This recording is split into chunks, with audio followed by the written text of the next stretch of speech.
This is Providence Television International, the game changer. Stand by for the next program. Good morning and welcome to the program Business and Finance. It's quite a pleasure being here again and knowing that you are out there watching.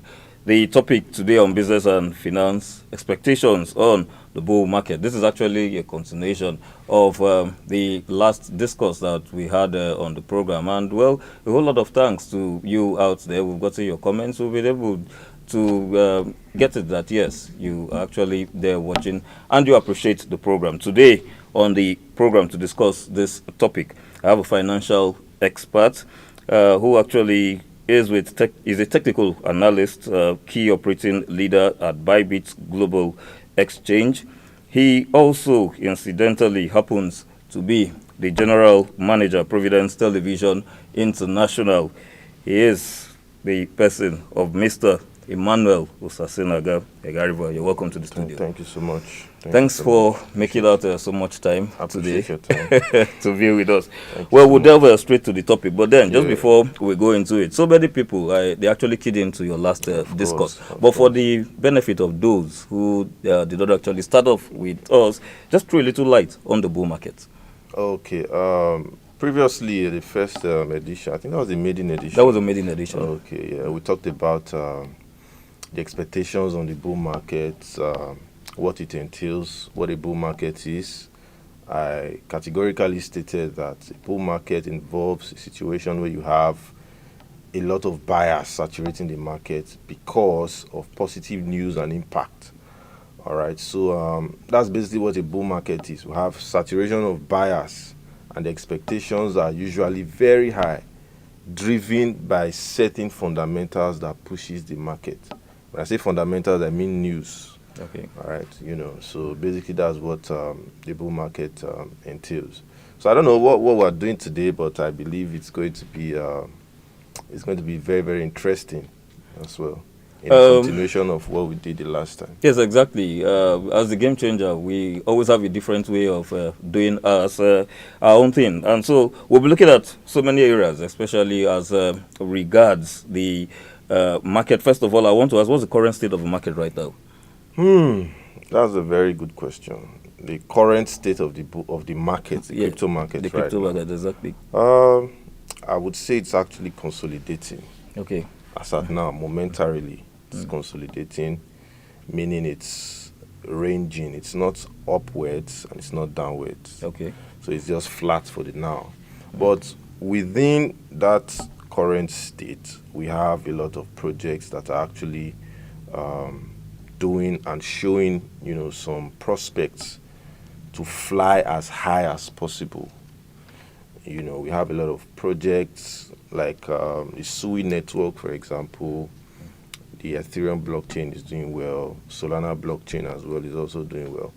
But the entire space of the market right now is currently consolidating. And this happens to be the fact that a lot of negative news are actually out there that are creating panic.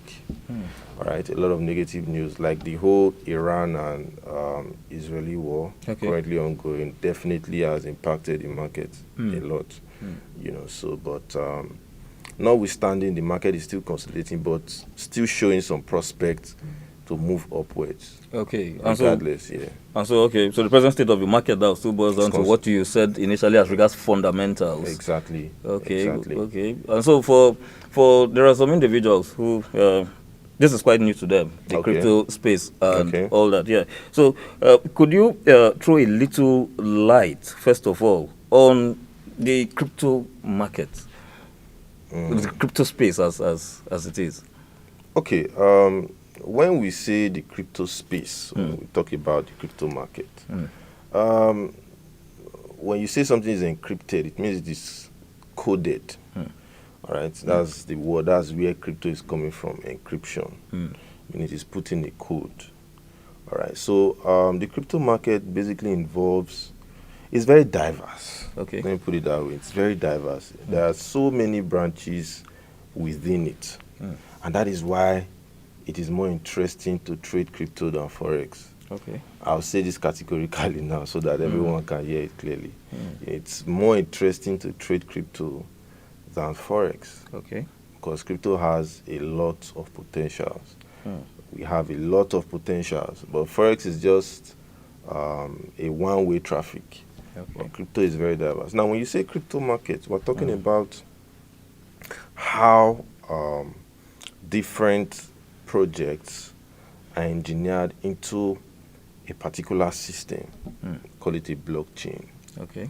All right. How these projects, when I say projects, I'm talking about assets. All right. Money, digital currencies, how they are being engineered into different blockchain technologies. Okay. Now, blockchain technology just basically acts like it acts like a ledger. What a ledger is, if you are very, very fast with accounting, you know what a ledger is. It holds records of transactions. Do you get? So that is what the blockchain acts as, to facilitate transactions Okay. from peer to peer, between individuals, between various entities. All right. So basically, that's what the crypto is all about. But within that sphere, it can be taken further because every asset now, through the advent of exchanges, has been made possible for individuals and, of course, institutions to come on board and trade. Okay. Now, back in the day, it wasn't really possible, all right, because there were no much centralized exchanges, all right. There were no centralized exchanges. There were just decentralized exchanges, whereby anyone could just have some assets in their portfolio and just hold it, Okay. all right, and looking for buyers here and there. But with the advent of centralized exchanges now, with the advent of Bybit, BingX, and the others, it is now very possible to trade automatically. Meaning, if you have a certain amount of digital currencies that you actually want to sell, you can go on these platforms and sellers, or rather buyers, are readily available to transact with you Okay. at any given point in time. It's just like you going to the bank to deposit your money. The bank, what they do, they insure the money with NDIC to ensure that definitely anytime you come on board, all right, there will be no excuses. So your deposits there are always insured. So if you put in ₦1,000,000 today by 10 a.m. in the morning and you go by 11 a.m. to withdraw that money, it is by law that they have it readily available on ground to dispense it to you. So that's what the crypto has actually evolved to be over time, because dating back to 2009 when Bitcoin was just launched, there were no centralized exchanges as such. Okay. You get me? There were no centralized exchanges. They were all decentralized platforms where you could store. So it was more of like a store of value than actually more of a means of transaction between two entities. So I'm really, really excited because crypto has done a lot of things, and it's still doing a lot of things, and readily available to compete at the global scale against foreign fiat currencies like the US dollar, Great British pounds, Canadian dollars. Crypto is definitely competing with them on global scale. Yeah, so basically that's what crypto is all about for the basic level. For the basic it goes way beyond that. Right? Okay. That's just scratching the surface anyway. All right. The president actually said something about capturing crypto. That was as I said this morning. He actually said something about doing that. Well, we know that as at the time of Forex and all that, so many people came up with their bitter experiences and all that. And so my question to you now is, how risky is the crypto market, and how do you handle the risk involved? Okay, that's a good question. It's a very risky market. It's a game of knowledge, and it's not a game of capital. Okay. Yeah. So there's what we always see: knowledge before and over capital. So you must have the information readily available at your fingertips. Okay. All right. So the crypto market is quite risky if you do not understand how to play it. Every industry has its own pros and cons here and there. But, when money is involved in anything, knowledge controls resources. Let me put it that way.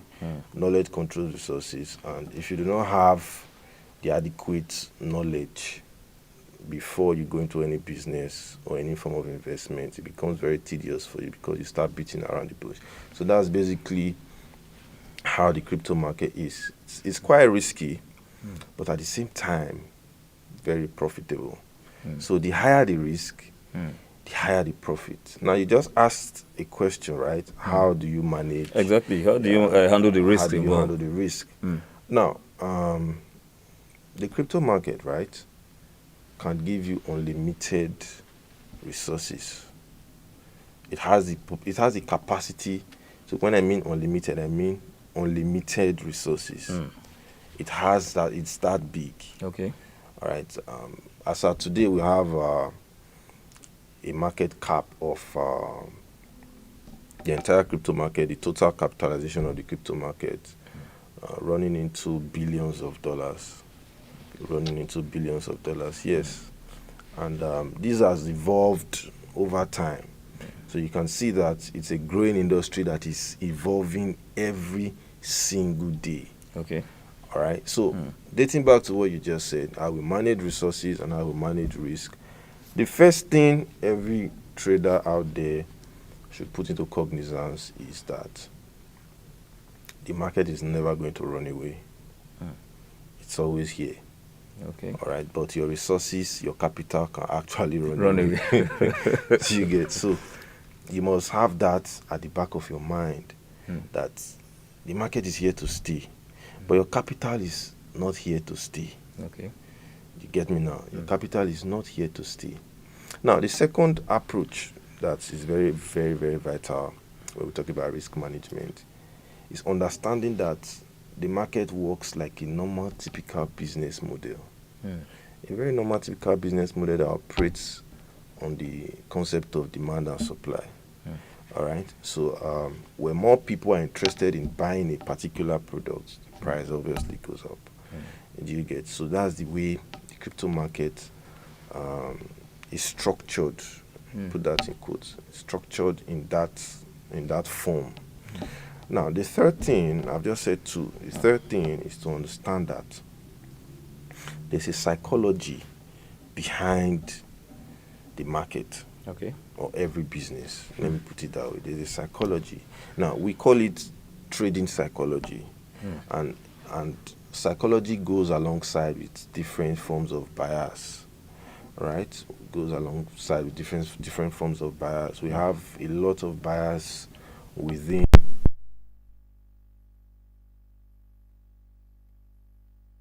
actually it can influence decision making. Okay. So decision making is also something very critical. You see how I'm moving it in a sequence Exactly, now, right? sequence, yes. Now, decision making is something very, very critical because at the end of the day, the reason why you actually want to venture into any project, is because you want to be sure of what you are doing. You don't want to throw your money away. So you need the knowledge, you need the knowledge and how to apply that knowledge. That's where the decision making comes in. So all of these things now basically helps you to actually propagate your decision making process on any project at all that you want to venture into. Now, still talking about risk management, it's the core and the foundation, is the fountain of the market. Okay. Risk management. How do you manage your risk? Now, first things first, what is risk? Risk is basically the probability of something going wrong. All right, it's the probability of something going south or something going out of the intended plan. Now, since you already know that this is what risk involves, right? And it involves uncertainties, right? So the next thing you want to ask yourself is, how do I plan against these particular uncertainties? All right. So the next thing I want to talk about now is how to plan. We've talked about decision making. Yes. Now, the next thing is actually planning your portfolio.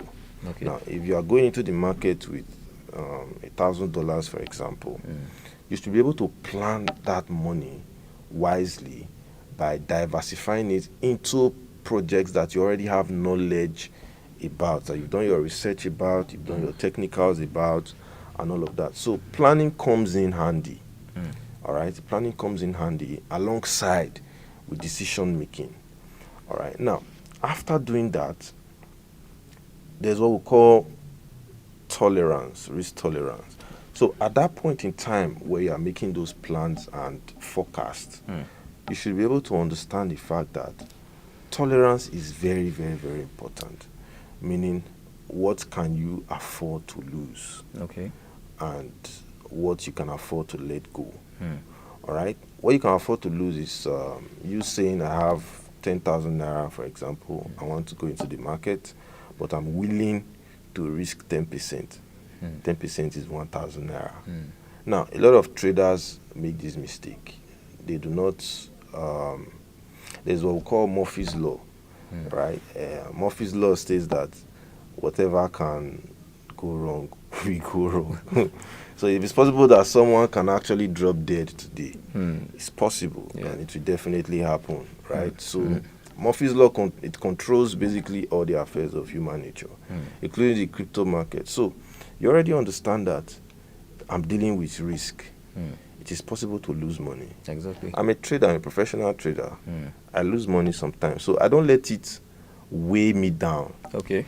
Do you understand? Because I've programmed my mind that at some point in time, obviously I will lose money. So it's normal. So it's not a win-win situation all the time. It's not a win-win situation. So I already know that because I've programmed my mind, that's where the psychology comes in. Because I've programmed my mind to understand that losses are inevitable. It doesn't affect me.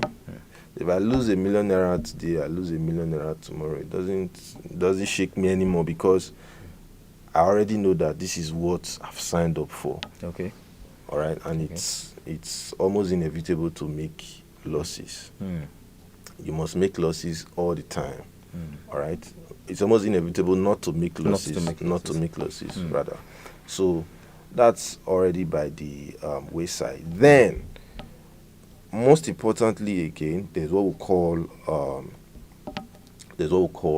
a win rate. Okay.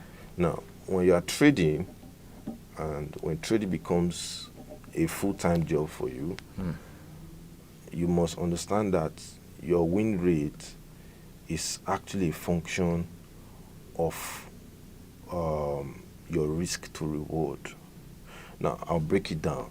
When you say your win rate, for example, you go into 10 trades, okay? You go into 10 different trades, and you are hoping to win 8 out of 10. That is 80% win rate. All right, win rate is just showing you the proportion of your wins against your losses. But your risk to reward is even more vital because your risk to reward shows you in clear details and information how much you are risking against how much you are willing to get. Okay. All right. So if you have a win rate of 80% and your risk to reward is very small, you won't become profitable. All right. You are not going to become profitable. These are stated facts. Okay. All right, and I'm very glad I'm actually having the opportunity to say this now because a lot of traders are going to watch this and they're going to drop their comments, and I'm very sure they will agree with me. All right, so if your win rate is not in proportion to your risk to reward, I'm sorry, man, you can't become profitable. So the major thing here is making a balance out of both of them. Okay. So your risk to reward, if you are trading with $1,000 portfolio, for example, and your risk to reward is 1 to 3. Let's say you are risking $100 for a single trade. All right, you do not need to win 8 out of 10 anymore. Okay. If you have a risk to reward of 1 to 3, meaning if you risk $100 per trade, you are willing to get $300. You see, there's already a wide gap. So you are willing to risk $100 to get $300. So to become profitable, you just need to win at least 5. Okay.